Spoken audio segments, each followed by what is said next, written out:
Good evening and welcome to today's Tropics for August 19th, 2020. Please note I am not a meteorologist and this video is just a collection of my thoughts and opinions about the storms I'm talking about. And for any decision making, please consult the National Hurricane Center or your local officials. So today I'm looking at Invest 97L, which is currently in the central Caribbean, and Invest 98L, which is currently in the central Atlantic. So first off, let's look at Invest 97L. It looks a bit more healthy today. Instead of spitting out a whole bunch of outflow boundaries, there are a few, especially the north, but there aren't really a whole lot anywhere else. So that's a sign that there's more moisture around the system, and that's going to help it try to organize it. In fact, it is getting a bit more organized. Visible imagery from earlier today shows that there's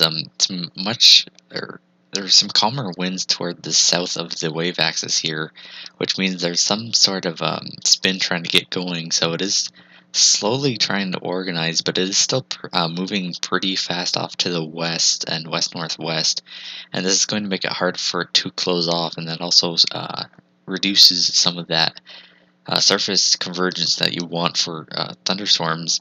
So it's not a perfect environment, but it is improving, and it looks like it'll continue to improve. You can see this blob here. It's a bit less pronounced as earlier because it is the diurnal minimum, and you tend to have less convection here, so it's not really a surprise, but it is definitely getting a bit more organized, and it is having a decent environment with low shear, as you can see with its anticyclone or anticyclonic flow aloft. So shear is not a problem with this storm either. So the real thing that is hurting Invest 97L right now is speed and the moisture, and both look to improve in the next couple of days. Now here's the GFS Valid about 10 minutes after I'm recording, and you can see a decently amplified wave right here, and that is 97L. One thing you'll notice that the what you could call the center of it, or the basically area with the most vorticity, is around 15 degrees north. So that's actually a good bit north of the expected area it's supposed to be at this longitude. So that means it might track a bit north of forecast and maybe have less land interaction on the Yucatan Peninsula. So it's definitely interesting to see how the track ends up going, because it might even try to interact with Invest 98L if they get that close. Looking at the moisture, it's definitely improving now.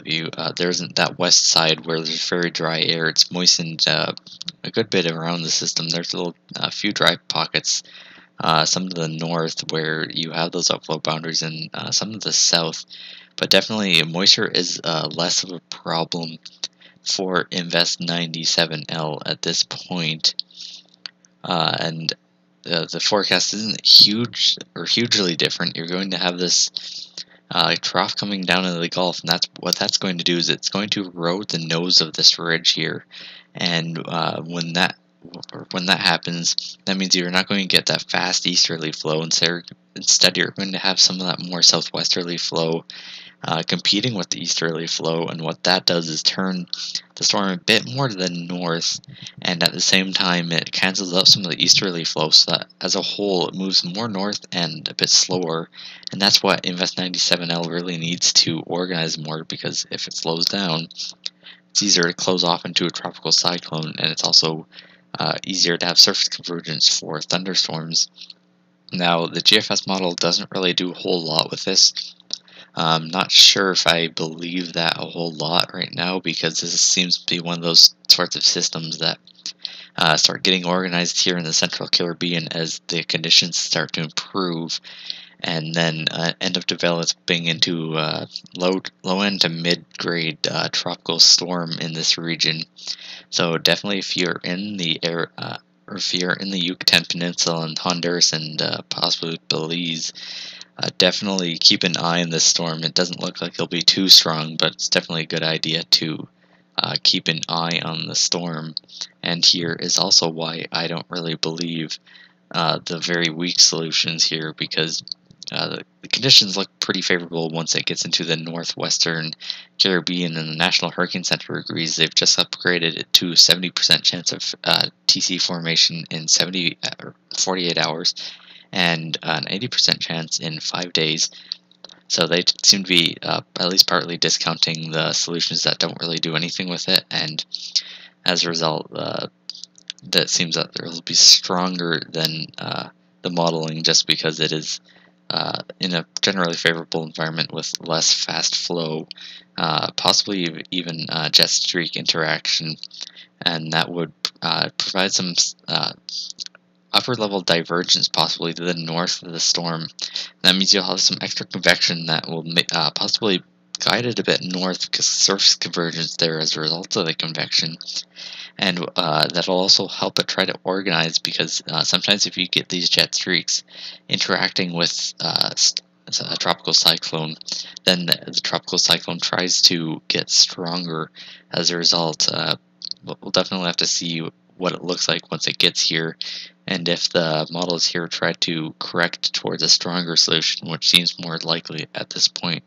Here are the Euro ensembles for Invest 97L. I don't have the GFS ones on me because there aren't enough members to really show where it's trying to, or what it's trying to do with Invest 97L. So I've only got this one group. But this is a good look at a possible track envelope. One thing to note, though, you can see that the areas where it initializes the storm, its longitude or latitude is around 14 degrees north, maybe a little south of that, but it's around there. But you're having the system at this longitude being further north, such as around here at 15 north. So it's definitely a bit more north of the guidance, and as a result, you might see it continue tracking north and possibly further east. So it might not go as deeply into land and have more time over water. So that might be a bit more favorable for the storm. But we'll have to see when the trough actually digs down and starts picking it up. Because you can see it's pretty clear cut when that happens. It goes from west-northwest to a more northwest direction. So we'll have to see when that happens, because that's when we'll see a lot more larger latitude gains. And then at the same time, we'll have to see if it gets stronger than this, because these members all generally keep it on the weak side. A few near tropical storm force, but they definitely keep it mostly weak. And with conditions coming into the region, conditions in this region, definitely seems like it might have an opportunity to strengthen a bit more than the models seem to be saying at this point. Now let's look at Invest 98L. So it's organized quite a bit in the past day. Actually, it's possibly even developing into a tropical depression, as the National Hurricane Center has said. They have maintained it at 90% chance of TC formation within next 48 hours and 5 days. They can't really move it much unless there's a higher confidence for tropical depression forming. So they've kept it there. And basically what's happened is now it's completely shed that eastern vortex. You had that earlier with some convection, but that convection just pretty much all died last night, and the troughing associated with it is gone. So the western vortex basically became prohibitively dominant over the eastern one. So that's one that's trying to develop and organize right now. One thing to notice is it seems that a bit of that easterly mid-level shear that's been modeled is starting to affect Invest 98L, and it doesn't seem to be as a whole affecting the organization a whole lot at the moment. You can see that mid-level center is around here, but you see the general area of broad rotation. It's a bit further to the west, so that is a sign of a bit of easterly mid-level shear. So I'll have to see if it tries to stack itself a bit more, and maybe you'll have a bit more of a messy system. But definitely not as weak as some of the guidance has been showing, that still potentially refuse outright to develop it or keep it extremely weak. One feature to note that's a bit out of reach is that tropical upper tropospheric trough, so that low that you hear about, and it's shearing the thunderstorms to the south of it here, and basically what an Invest 98L looks to do is possibly have run in with that and maybe be sheared a bit as it gets near the Lesser and Greater Antilles. So we'll have to see if it does get sheared. That comes up to convection, and it seems that the guidance mostly killed off the convection for some reason. I guess it's because it's showing some dry air. The problem with that is if the convection does die off, then it's a lot harder to moisten the area around it. So you have more dry air intrusions, and that means you have a weaker upper level anticyclone. So that means you have a stronger upper level cyclone or cyclonic energy above it.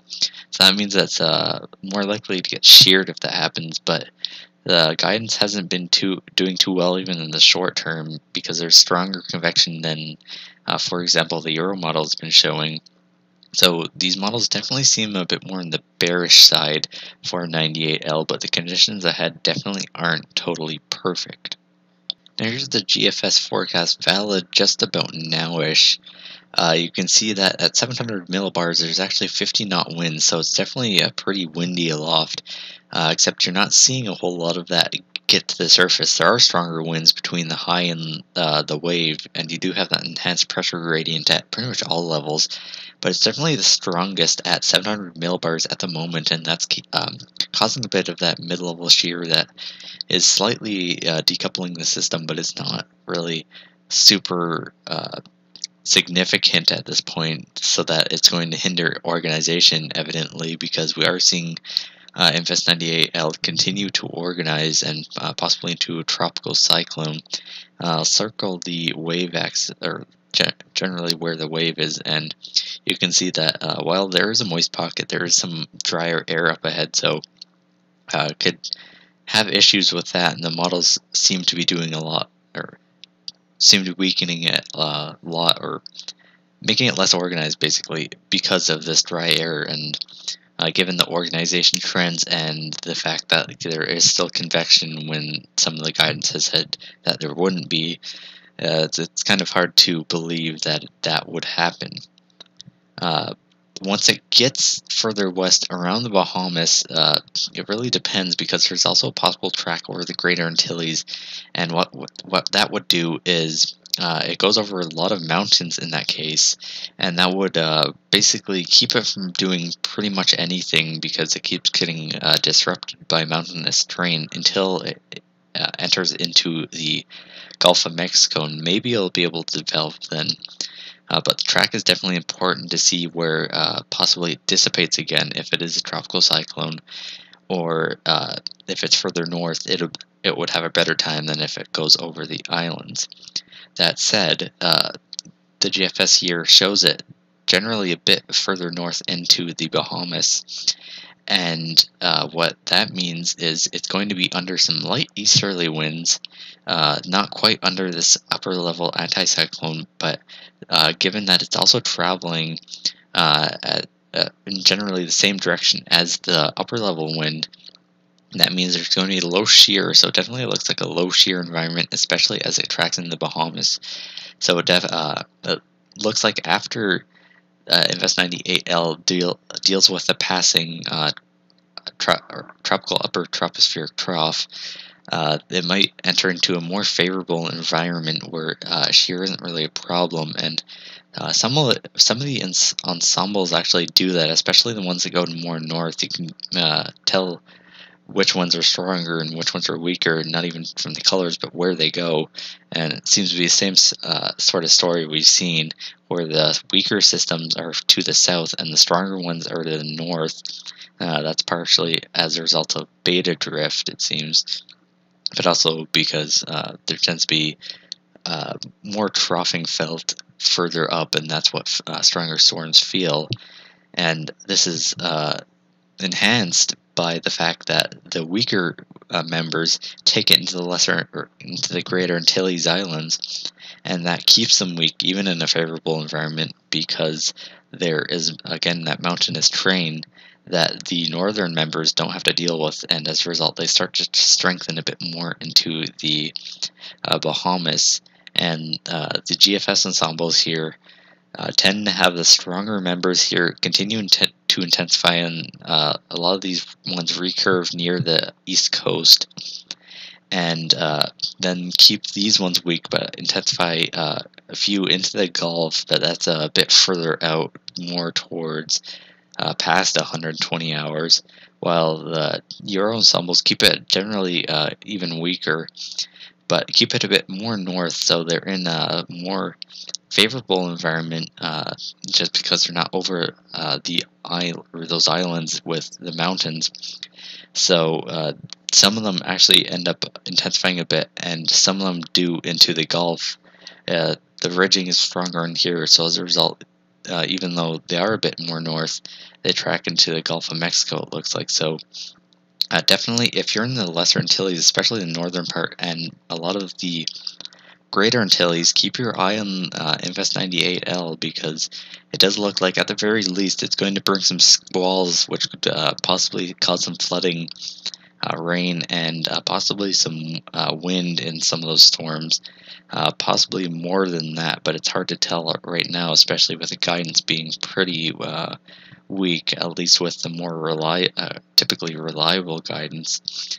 At the same time, it does look like Invest 98L will track through or near the Bahamas, so if you're in the Bahamas, definitely keep an eye on the storm, and even Florida. It definitely looks like it will track near the state in the next 5 days. So if you're in any of these regions, really, be prepared for whatever it is then, and definitely keep your eye on the system and the trends, especially if you're further to the west. And we're getting into the peak of the hurricane season, so it's never a bad idea to keep your eye on any system coming into your area, no matter how strong or how weak it is. Otherwise, there isn't too much to talk about for today. If you have any questions or comments about my video, please let me know, and thanks for watching.